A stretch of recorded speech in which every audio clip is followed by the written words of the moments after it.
પૂજનીય પાંડુરંગ શાસ્ત્રીજીના આગવા અંદાજમાં જ્યારે આ વાર્તા સાંભળી તો સાચે જ રૂવાડા ઊભા થઈ ગયા. વાર્તા ટૂંકમાં કરીએ તો એક ટીટોળીએ દરિયા કિનારે રેતીમાં ઈંડા મૂક્યા હતા.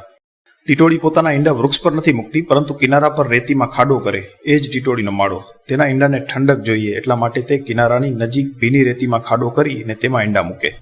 તો આ ટીટોળીએ દરિયા કિનારે ઈંડા મૂક્યા હતા. દરિયામાં ભરતી આવી અને ઈંડા તણાઈ ગયા. ટીટોળી તો પાછી આવીને જોયું તો અત્યંત દુઃખી થઈ ગઈ.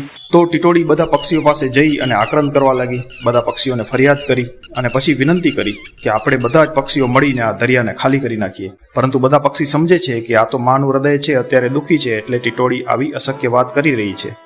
ટીટોળી પણ સમજી જાય છે કે બીજા પક્ષીઓ આ કાર્યમાં તેને સાથ આપશે નહીં. હવે ટીટોળી એકલી જ દરિયાનું પાણી ચાંચમાં ભરી ભરી અને કિનારાથી દૂર ફેંકવા લાગે છે. બીજા પક્ષીઓ જોવે છે, વિચારે છે કે થોડોક સમય ટીટોળી આ કરશે, થાકશે એટલે અકલ ઠેકાણે આવી જશે. પરંતુ 4